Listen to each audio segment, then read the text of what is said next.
KNR channel కి స్వాగతం. బులెటిన్లో ముందుగా హెడ్లైన్స్ చూద్దాం. వైఎస్ఆర్సీపీ నాయకులు ప్రెస్ మీట్.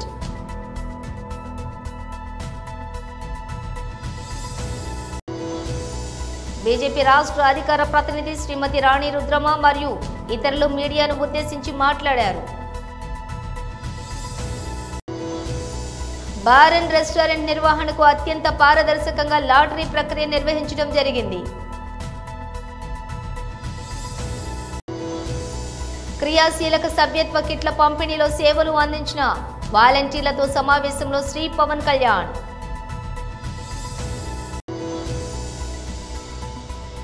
పహల్గాం దాడి, జాతీయ భద్రతా సలహా బోర్డుపై కేంద్రం కీలక నిర్ణయం.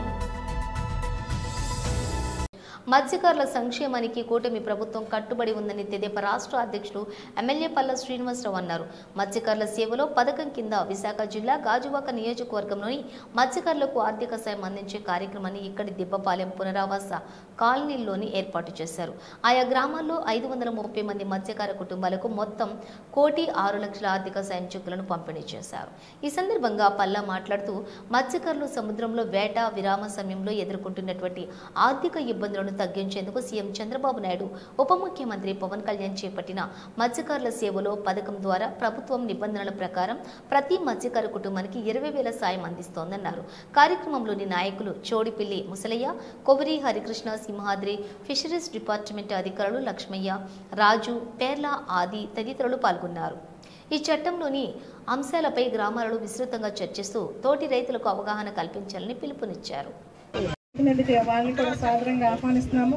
మత్స్యకారులు కానీ వివిధ గ్రామ పెద్దలు, మత్స్యకారు లీడర్లు అందరూ కూడా కార్యక్రమాన్ని ఉద్దేశించి మా జేడీ ఫిషరీస్ ఆహ్వానిస్తున్నాము. శ్రీ కదిరి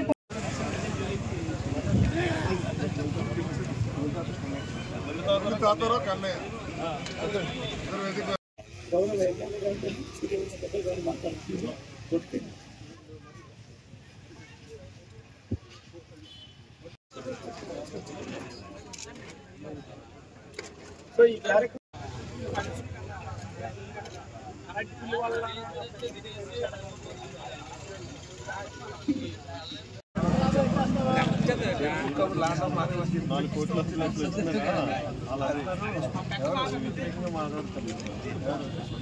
నమస్కారం. ఈరోజు కూటమి ప్రభుత్వం మీకు తెలియజేసిందని చెప్పి ఇంకా మన అభివృద్ధి కార్యక్రమాలు అన్నీ కూడా ఇంకా మనం చాలా చేసుకోవాల్సినవి ఉన్నాయి. దిబ్బపాలెం కానీ గంగవరం కానీ మీరు ఖచ్చితంగా ఈ భరోసా ఇస్తున్నాం కనుక బస్సు 530 మంది ఉన్నారు. అది యాక్చువల్గా అందరి అకౌంట్లో పడిపోయాయి. కానీ మనం చెప్పింది మనం చేసినట్టు చెప్పుకోవాలి కదా అందరికీ. కనుకనే మన ఊళ్ళో ఒక మీటింగ్ పెట్టుకుందాం, అందరికీ తెలియజేద్దాం అని చెప్పేసి ఈ సందర్భంగా మరి మీటింగ్ పెట్టడం జరిగిందని చెప్పి ఈరోజు వాళ్ళ అకౌంట్లో పడినాయి డబ్బులు ఎంత 20,000 చెప్తున్నారు. ఇంకా ఎవరైనా వేటకి వెళ్ళి పడలేనటువంటి వాళ్ళు ఉంటే ఆ డీటెయిల్స్ ఇస్తే నేను మళ్ళీ ఇగో అధికారులు ఎక్కడే ఉన్నారు వాళ్ళకి చెప్పి చేపిద్దాం. ఇంకోటి ఏమనుకుంటున్నారంటే పుట్టుకతోనే నాకు ఎలిజిబిలిటీ వస్తుంది అనుకుంటున్నారు. పుట్టుతో కాదు, వృత్తి చేసిన వాడికే ఎలిజిబిలిటీ వస్తుంది. మనం అంటాం కదా 50 సంవత్సరాలకి మనం పెన్షన్ ఇవ్వాలి అంటే ఎవరైతే వేటకి వెళ్తున్నారో వేటకి వెళ్ళినప్పుడు ఆ సముద్రంలో ఆ కళ్ళు ఆ రిఫ్లెక్షన్ కి కంట్లో ఇది కాసేస్తుంది. ఇది అంటాం అది వచ్చేసి వాళ్ళకి అందుకే ఇవ్వాలన్న ఆలోచనలో ప్రభుత్వాలు పెట్టాయి అనమాట. కానీ కొంతమంది ఏమనుకుంటున్నారంటే నేను మత్స్యకారులు కనుక పుట్టుకతో నేను మత్స్యకారులు కనుక నాకు కాదు వృత్తిలో ఉన్నవాడే మత్స్యకారుడు. అది అందరు గమనించాలి. ఎవరికైనా అలాంటి వాళ్ళకి ఏమైనా ఈ భరోసా రాకపోతే నాకు చెప్పి నేను ఖచ్చితంగా చేయించడానికే ఉన్నాను. అంతేగాని నేను మీటింగ్ పెట్టక గొడవ పెట్టుకుని ఫిషరీస్ డిపార్ట్మెంట్ నుంచి మనకి వలలు కావాలన్నా బోట్లు కావాలన్నా ఇంకా ఏమైనా సరే ప్రభుత్వం పెట్టేటువంటి పథకాలు ఏవైతే ఉన్నాయో ఆ పథకాలు అందుబాటులో కావాలి అనుకుంటే నా దృష్టికి తీసుకురండి. ఈ మత్స్యకారులు పక్కన పెడితే మనకి జీవనభృతి ఉంది. జీవనభృతి అలాగే మనకి ఇంకొక 5 ఉద్యోగాలు ఉన్నాయి. కొంతమంది 5 ఉద్యోగుల కోసం 80 తిరుగుతున్నారు. అలాగే ఇంకా 14 మంది ఉన్నారు. ఎవరు 6 ఉన్న ఎవరైతే మనం డబ్బులు అందనటువంటి వారు. సెటిల్మెంట్ చేయలేటట్టు వారు. అందులో 10 మంది చనిపోయారు, ఇంకొక 5 ఉన్నారు. అది కూడా ఉద్యోగాలు ఒకటి, ఈ ఫైనల్ సెటిల్మెంట్ ఒకటి. అది కాకుండా ముఖ్యంగా ఈ 10.5 కోట్ల జీవన్ భృతికి మన 4.5 కోట్లు వచ్చింది. గత ప్రభుత్వం మనం పెట్టినటువంటి 10.5 కోట్లని కూడా అందులో 4 కోట్లు 3 కోట్లు ఉంది, మిగతా డబ్బులన్నీ కూడా తీశారు. అందులో మళ్ళీ 4.5 కోట్లు మళ్ళీ తీసుకొచ్చాం బయటికి. సో నాకు తెలిసి ఇప్పుడు సమానమే 8 కోట్లు వచ్చింది, ఇంకా 2.5 కోట్లు రావాలి. 2.5 కోట్లు వస్తే మనం ఏదైతే 10.5 కోట్ల జీవో ఉందో ఆ జీవో ప్రకారంగా ప్రతి ఇంటికి 1 సంవత్సరం పాటు జీవన భృతి ఇవ్వడం జరుగుతుందని చెప్పి తెలియజేస్తాను. అలాగే ఈ గ్రౌండ్ మీకు అందరికీ తెలుసు, ప్రతి సంవత్సరము మీరు 2 నెలలు 61 రోజులు వేట నిషేధ కార్యక్రమం ఉంటుంది సార్. సో చేపలు గుడ్లు పెట్టే కాలం కాబట్టి ఏప్రిల్ 14వ తేదీ అర్ధరాత్రి నుంచి, అంటే ఏప్రిల్ 15 నుంచి జూన్ 15వ తేదీ 61 రోజుల కాలంలో వేట నిషేధ కాలం ఉంది. ఎవరు చేపలు వేటకెళ్ళదని దీనికి కాను వృత్తి అనేది మొదట రైస్ ఇస్తా ఉన్నారు, తర్వాత 4,000 చేయడం జరిగింది, తర్వాత 10,000. ఇప్పుడు ప్రభుత్వం వారు ప్రతి లబ్ధిదారులు వెళ్తున్నారు వారికి 20,000 రూపాయలు ఇవ్వాలని ఉద్దేశం నిర్ణయించి అది మన గౌరవ సీఎం గారు మన శ్రీకాకుళం లాంచ్ చేయడం జరిగింది. కాకపోతే ఇక్కడ ఏంటంటే మనకు మత్స్యకారులకు గతంలో ఏంటంటే మత్స్యకారులకు జనరల్ గా ఆయిల్ 300 లీటర్స్, మోటరైజ్డ్ బోట్స్ అయితే 300 లీటర్స్ పోసుకోవాలండి. అందులో 100 లీటర్లు కూడా లేకపోతే వాళ్ళకు ఈ మత్స్యకార భరోసా రాదనమాట. మత్స్యకార సేవలో ఉన్నటువంటి ఈ వేట నిషేధ వృత్తి అనేది రాదు. అదేవిధంగా మత్స్యకారులు ఏదైనా ఒక స్కీమ్ కాకుండా ఇంకో స్కీమ్లో కూడా మెంబర్గా ఉంటే వాళ్ళకు కూడా రాకుండా అనేది జరిగింది. అదేవిధంగా పెన్షనర్స్ కూడా రావడం లేదు. కాకపోతే ఈ సంవత్సరం ఏం చేశారంటే సార్, మనకు ఎవరికి డీజిల్ తక్కువ తీసుకున్నా సరే వాళ్ళని కూడా చేయడం జరిగింది సార్. అదేవిధంగా 2 స్కీములు కాకుండా లేదు, ఎన్ని స్కీములు తీసుకుంటున్నా పర్వాలేదు, 5-6 స్కీమ్ ఈ యొక్క మత్స్యకార వేట నిషేధ వృత్తి ఈసారి మాత్రము అందరికీ ఇవ్వడం జరుగుతూ ఉంది. కాబట్టి కొద్దిగా ఎలక్ట్రిసిటీ బిల్ అనేది కొద్దిగా ప్రాబ్లం ఉంది సార్. 300 యూనిట్లు మాత్రమే, దానివల్ల కొద్దిగా మంది యూనిట్లు కూడా రావడం జరుగుతుంది కూడా. సో వాటిని మేము సెకండ్ లిస్ట్ లో పెడుతున్నాము, ఏ తీసుకుంటున్నాం. సో ప్రతి సంవత్సరం లాగానే ఈ సంవత్సరము ప్రతి సంవత్సరం మన వైజాగ్ జిల్లాలో ఒక 9,000 మంది లబ్ధిదారులు ఉండేవాళ్ళు, ఒక 90 లక్షలు అమౌంట్ ఇచ్చేవాళ్ళం అనమాట. ఈ సంవత్సరం మాత్రము దాదాపు 12,135 మంది 24,27,60,000 రూపాయలు అమౌంట్ చెక్ మాత్రం డిస్ట్రిబ్యూట్ చేయడం జరిగింది. సో గాజువాక నియోజకవర్గానికి వచ్చినట్లయితే 530 మంది 3 గ్రామాలు ఉన్నాయి, ఉప్పపాలెము, గంగవరము అండ్ జాలలపల్లి, వీళ్ళందరూ కలిసి 530 మంది మోటరైజ్డ్ బోట్స్ ఉన్నటువంటి లబ్ధిదారులు ఉన్నారు. వీళ్ళందరికీ కూడా 1,06,00,000 రూపాయలు మనము ఇవ్వడం జరుగుతూ ఉంది. సో ఇది మన గౌరవ ఎమ్మెల్యే గారి చేతుల మీదుగా మీకు ఈ యొక్క లబ్ధిదారులకు అందరికీ చెక్ డిస్ట్రిబ్యూట్ చేయాలని ఉన్నాము.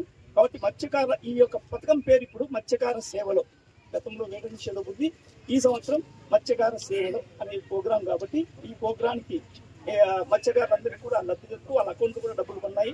సో ఎక్కువ మంది శాతం కూడా ఇవ్వాలని ప్రభుత్వ ఉద్దేశంతో పాటు అన్ని స్కీములు కూడా ఇంకా ఏదైనా లబ్ధిదారులకు కొంతమంది వాళ్ళకి పడకపోతే వాటిని సెకండ్ లిస్ట్ లో కన్సిడర్ చేస్తామని గవర్నమెంట్ చెప్పింది. కాబట్టి అటువంటి వాళ్ళు ఎవరైనా ఉంటే దాన్ని సహేతుకంగా తీసుకుని వచ్చినట్లయితే మేము సెకండ్ లిస్ట్ ద్వారా కూడా వచ్చి వాళ్ళందరికీ కూడా మనకి చేయడం జరుగుతుంది సార్. ఇక డీటెయిల్స్ చూస్తే వైఎస్ఆర్సీపీ నాయకులు ప్రెస్ మీట్ నిర్వహించారు. పవిత్రమైనటువంటి రోజు ఒకే ఒక్క రోజు. దీనికి సంబంధించి ఈరోజు జరిగినటువంటి ఘటన 7 భక్తుల్ని పొట్టన పెట్టుకున్నటువంటి విషయాన్ని దేశం అంతా కూడా చూసింది. కేవలం ప్రభుత్వం తాలూకా నిర్లక్ష్యం, ప్రభుత్వం తాలూకా చేతకానితనం, ఇంతమంది భక్తులు వస్తారని చెప్పి తెలిసి చేయాల్సినటువంటి ఏర్పాట్లు కూడా, అంటే చందనోత్సవం అనేటువంటిది ప్రతి సంవత్సరం ఏ రోజు వస్తుంది అనేటువంటిది డిపార్ట్మెంట్కి తెలుస్తుంది. ఏ రోజుకి ఏర్పాట్లు అనేటువంటి పూర్తి చేయాలనేటువంటిది అది ప్రభుత్వం తాలూకా బాధ్యత. కేవలం 3 రోజుల 4 రోజుల క్రితం గోడ కట్టి దానికి కనీసం క్యూరింగ్ చేయకుండా గోడ కట్టాల్సినటువంటి రూల్స్ అండ్ రెగ్యులేషన్స్ ఏవైతే ఉన్నాయో, లేదా దానికి సంబంధించిన టెక్నికల్ ప్రొసీజర్స్ ఏవైతే ఉన్నాయో అవి ఫాలో అవ్వకుండా కేవలం గోడ కట్టేయాలన్నటువంటి ఉద్దేశంతో గోడ కట్టేసి క్యూరింగ్ కూడా చేయకుండా ఈరోజు నిన్న రాత్రి సహజంగా మీ అందరికీ తెలుసు ఆనవాయితీ ప్రకారం, మరి ఆ దేవుడి కృప ఏంటో తెలియదు కానీ చందనోత్సవం అంటే వర్షం అనేటువంటిది ప్రతి చందనోత్సవానికి ఆ దేవుడి లేలో ఏంటో తెలియదు కానీ ప్రతి సంవత్సరం చందనోత్సవం రోజున వర్షం పడుతుంటుంది ఈ ప్రాంతంలో అనేటువంటిది ఈ ప్రాంతంలో ఎవరిని అడిగినా చెప్తారు. సరే గాలి వచ్చింది, వాన వచ్చింది, ఇవన్నీ ప్రభుత్వానికి సాకుల్లా కనబడచ్చు. కానీ మీరు చేసినటువంటి ప్రక్రియలో ఆ గోడకి భక్తులకు సంబంధించినటువంటి ఈ టెంట్లు వేయడానికి, ట్రస్సులు వేయడానికి ఏదైతే ఏర్పాట్లు చేశారో ఆ క్యూరింగ్ అవునటువంటి గోడకు తీసుకొని వచ్చి ట్రస్సులన్నీ కూడా తగిలించి దానికి మేకులు కొట్టి పూర్తిగా ఆ గోడను సపోర్ట్ కింద తీసుకొని ఏర్పాట్లన్నీ కూడా చేశారు. ఒక పక్క గాలి, ఒక పక్క ఇప్పుడే పైలా ప్రవీణ్ అని చెప్పి ఇందులో గాయపడినటువంటి యువకుడిని విమ్స్ హాస్పిటల్లో తనని పరామర్శించి రావడం జరిగింది. ప్రత్యక్ష సాక్షి ఆ అబ్బాయిని అడిగాం, ఏం జరిగింది, ఎలా జరిగింది, ఏంటి అని అంటే క్లియర్ చెప్పాడు. సార్, పెద్ద గాలి వేసింది, గోడ ఫ్లెక్స్ ఊగినట్టు ఊగింది సార్. అది ఆ చీకట్లో మాకు లైటింగ్ కూడా లేదు ఆ టైంలో. అది గోడో లేకపోతే ఫ్లెక్సో ఏంటో తెలియలేదు. కళ్ళుమూరి చేసి లోపు మొత్తం గోడంతా కూలిపోయింది, కిందన ఉండిపోయారు. నాకేమో ఆ కుర్రోడికేమో ఆ ఐరన్ ట్రస్ ఏదైతే ఉంటుందో అది వచ్చి కాలు మీద పడిపోయి ఆ యాంకిల్ బ్రోన్ అనేటువంటిది ఫ్రాక్చర్ అయ్యింది. అంటే క్యూరింగ్ అవునటువంటి గోడకు తీసుకుని వచ్చి ఆ గోడ ఇది కూడా మీరు చూస్తే ఇది కాంక్రీట్తో సహజంగా మీరు చూడండి, మీరు ఎక్కడన్నా ఆ కొండ చర్యలు ఉన్నటువంటి ప్రాంతంలో రిటైనింగ్ వాల్ కట్టినప్పుడు కాంక్రీట్ వాల్స్ కడతారు. మీరు చూడండి, హనుమంతవాక్ జంక్షన్లో కానీ లేకపోతే ఇతర ప్రాంతాల్లో కానీ కొండవాళ్ళ ప్రాంతాలు ఎక్కడున్నా సరే కట్టాల్సినటువంటిది కాంక్రీట్ వాల్. ఇలాంటి ఫ్లై యాష్ బ్రిక్స్ తీసుకొని వచ్చి కడితే ఇది పరిస్థితి. బీజేపీ రాష్ట్ర అధికార ప్రతినిధి శ్రీమతి రాణి రుద్రమ మరియు ఇతరులు మీడియాను ఉద్దేశించి మాట్లాడారు. 15 నెలలుగా కాంగ్రెస్ పార్టీ అధికారంలోకి వచ్చిన తర్వాత రాష్ట్ర ముఖ్యమంత్రిగా ఉన్నటువంటి రేవంత్ రెడ్డి గారు తానే అత్యంత విలువైనటువంటి ప్రాముఖ్యత కలిగినటువంటి విద్యాశాఖను, హోంశాఖను కూడా నిర్వహిస్తున్నాను, నేనే వాటికి మంత్రిగా ఉంటాను, ముఖ్యమంత్రి దగ్గర ఉంటే అద్భుతమైనటువంటి ఫలితాలు, పర్యవేక్షణ అన్నీ ఉంటాయని చెప్పి సెలవిచ్చిన విషయం మన అందరికి కూడా తెలిసిందే. అయితే ఇవాళ ఇదే ముఖ్యమంత్రి గారిని మేము ఇదే క్వశ్చన్ అడుగుతున్నాం. అయ్యా, మీరు ఎక్కడున్నారు? విద్యాశాఖ మంత్రి గారు, మీరు ఎక్కడున్నారు? రేవంత్ రెడ్డి గారు, ఈనాటి వరకు 15 నెలలుగా ఒక్కసారన్నా కూడా విద్యాశాఖ పైన రివ్యూ ఎందుకు చేయలేదు? ఇవాళ తెలంగాణలో ఉన్నటువంటి Kakatiya university, Satavahana university, Palamuru university, Telangana university, Mahatma Gandhi university, ఈ 5 యూనివర్సిటీల పరిధిలో ఉన్నటువంటి డిగ్రీ పరీక్షలు ఎందుకైతే లేవు తెలంగాణలో? 1,00,000 మంది విద్యార్థుల భవిష్యత్తుని మీరు గాలికి ఎందుకు వదిలేసిండ్రు అని భారతీయ జనతా పార్టీ తరఫున మేము అడుగుతున్నాం. ముఖ్యమంత్రి గారు మీరు చెప్పాలా, ఇవాళ 1,00,000 మంది విద్యార్థుల భవిష్యత్ అంటే మీకు ఎందుకు లెక్క లేకుండా అయింది? తెలంగాణ రాష్ట్రం ఏదో అత్యద్భుతంగా ప్రగతి పదంలో ముందుకు పోతున్నట్టు మీ అందానికి అందాల పోటీలు పెట్టుంది. 100 కోట్ల రూపాయలు ఖర్చు పెట్టుకుంటా అందాల పోటీలు పెట్టడం మీద ఉన్నటువంటి శ్రద్ధ రేవంత్ రెడ్డి గారికి తెలంగాణలో ఉన్నటువంటి విద్యార్థులు చదువుకునేటటువంటి డిగ్రీ చదువుకునేటువంటి విద్యార్థులకు పరీక్షలు పెట్టాలి, విద్యా సంవత్సరం అయిపోయింది అనేటువంటి సోయి లేకపోవడం అనేటువంటిది ఇంతకంటే దురదృష్టం, ఇంతకంటే దౌర్భాగ్యం, ఇంతకంటే నీచం ఇంకొకటి లేదు. ఎక్కడన్నా ఉమ్మడి ఆంధ్రప్రదేశ్లో కూడా ఇంత అధ్వాన్నమైనటువంటి పరిస్థితి ఎన్నడూ కూడా లేదు. విద్యా సంవత్సరం అయిపోతుంటే, విద్యార్థుల పరీక్షలు పెట్టకపోతుంటే కనీసం దానిపైన పర్యవేక్షణ చేసిండ్రా విద్యాశాఖ మంత్రి అని పేరు చెప్పుకుంటున్నటువంటి రేవంత్ రెడ్డి గారు? ఎందుకు పెడతలేరు అనేటువంటిది ఎంక్వైరీ చేసిండ్రా మీరు? కనీసం ఏప్రిల్ నెల అయిపోయి మే నెల మొదలైతుంటే ఇప్పటి వరకు కూడా డిగ్రీ పిల్లలకు 5 యూనివర్సిటీల పరిధిలో పరీక్షలు జరగకపోతే వాళ్ళ పరీక్షలు ఎప్పుడు పెడతారు? వాళ్ళ పరీక్ష ఫలితాలు ఎప్పుడు దిద్దుతారు? వాళ్ళకు ఆ పేపర్లు దిద్ది ఫలితాలు ఎప్పుడు ఇస్తారు? వాళ్ళు పీజీకి అడ్మిషన్ ఎప్పుడు పెట్టుకోవాలి? అంటే ఇవాళ తెలంగాణలో పుట్టిన పాపానికి, తెలంగాణలో డిగ్రీ చదువుకుంటున్నటువంటి పాపానికి, తెలంగాణలో దాదాపు 1,00,000 మంది డిగ్రీ విద్యార్థులు ఇవాళ మీ కాంగ్రెస్ పార్టీ ప్రభుత్వ వైఫల్యం పుణ్యమా అని ఒక విద్యా సంవత్సరాన్ని కోల్పోతున్నారు. అక్కడ బార్ అండ్ రెస్టారెంట్ నిర్వహణకు అత్యంత పారదర్శకంగా లాటరీ ప్రక్రియ నిర్వహించడం జరిగింది.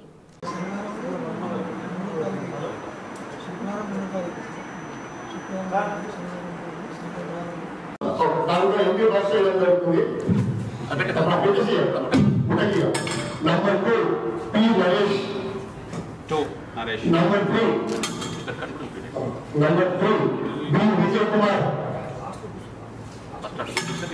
Number 4 M Rajesh Goud. Sir వేసేటప్పుడు మెల్లగా నంబర్ 5 ఎం వెంకటేష్,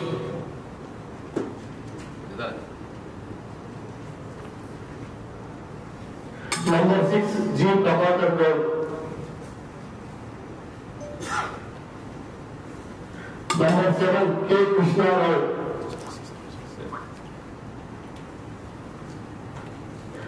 కాయిన్స్ తీసుకోవడం జరిగింది.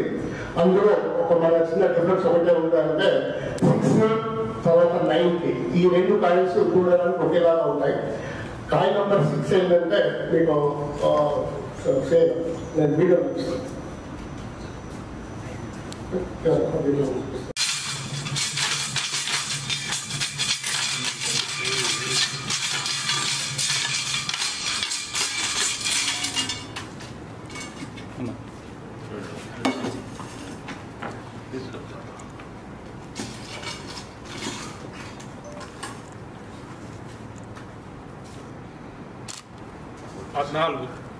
సీరియల్ నెంబర్ 14 కే శోభ, అదే పార్టీ ముందు రావాలని కోరుతున్నారు. కే శోభ, అదేవిధంగా ఎక్సైజ్ అండ్ ప్రొవిషన్ సిబ్బంది కూడా నమస్కారాలు.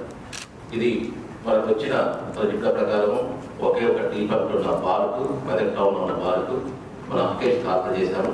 దానికోసం ఒక 20 దరఖాస్తులు వచ్చేయడం కూడా జరిగింది. 20 దరఖాస్తుల మధ్య దరఖాస్తుదారులు కూడా రావడం జరిగింది. వాళ్ళ నాటక టైంలో ఉన్న వారు రిప్రజెంటేటివ్ కూడా హాజరయ్యడం జరిగింది.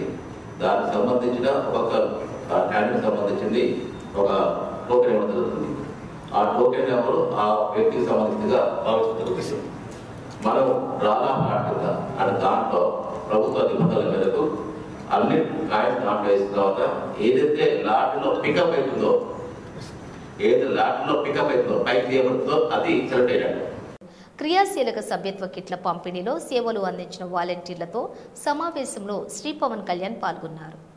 చాలా పిచ్చిన ఎందుకు ఆ మ్యాడ్ కమిట్మెంట్ ఉందో నాకు తెలియదంటే మేబీ అంటే హిస్టరీ చదువుతూ ఉంటే ఎంత సాక్రిఫైసెస్ జరిగినాయి అంటే ఎంతమంది అంటే మనకి ప్రతిసారి ఈ అంటే మన ఇల్లు బాగుండాలి, దేశం బాగుండాలి, ఎంతమంది తపన పడి ఇల్లు బాగుండాలంటే మన తల్లిదండ్రులు ఎంత కష్టపడితే ఒక ఇల్లు నిలబడుతుంది. అలాగే ఎంతమంది నాయకులు ఎన్ని బలిదానాలు జరిగితే ఒక దేశం ఉంటుంది.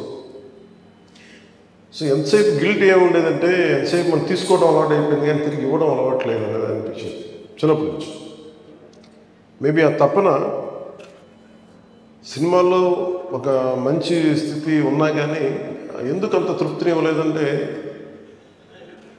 పొలిటికల్ పార్టీ పెట్టాక నిలబడ్డాక నిలదొక్కున్నాక ఇది చాలా బలాన్ని ఇచ్చింది.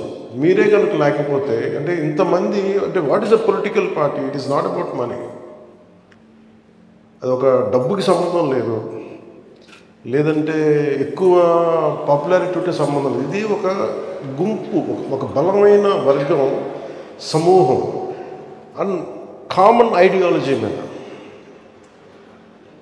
వాళ్ళందరూ ఏకతాటి పైన వస్తే ఎలా ఉంటుంది అంటే నేను మాట్లాడినప్పుడు ఎందుకు ఎక్కువ మంది ఫస్ట్ భయపడతారు నేను మాట్లాడినప్పుడు, ఎందుకంటే ఇంపాసిబుల్ ఉంటుంది. ఫస్ట్ నేను మాట్లాడినప్పుడు ఎలా జరుగుద్ది అంటే ఎలా ముందుకు తీసుకెళ్తాం అని ఎందుకంటే ఆ సగటు మనిషి సందేహాలు నాకు ఉంటాయి, కానీ నేను ఓవర్కమ్ చేసి వచ్చాను.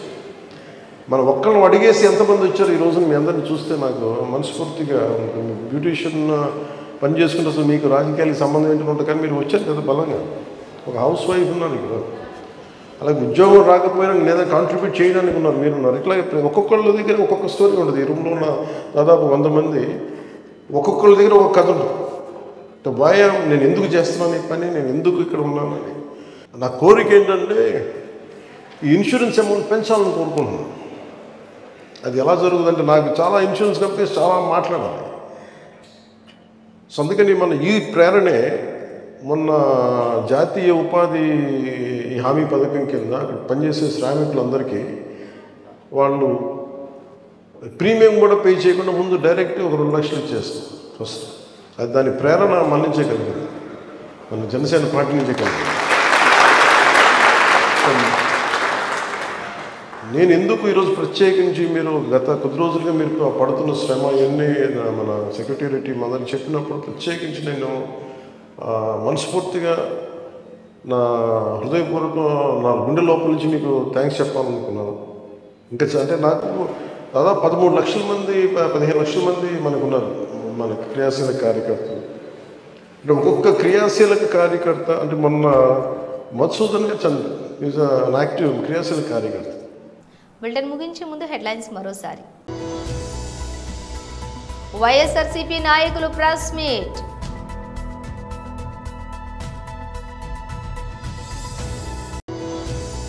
బీజేపీ రాష్ట్ర అధికార ప్రతినిధి శ్రీమతి రాణి రుద్రమ మరియు ఇతరులు మీడియాను ఉద్దేశించి మాట్లాడారు. బార్ అండ్ రెస్టారెంట్ నిర్వహణకు అత్యంత పారదర్శకంగా లాటరీ ప్రక్రియ నిర్వహించడం జరిగింది. క్రియాశీలక సభ్యత్వ కిట్ల పంపిణీలో సేవలు అందించిన వాలంటీర్లతో సమావేశంలో శ్రీ పవన్ కళ్యాణ్.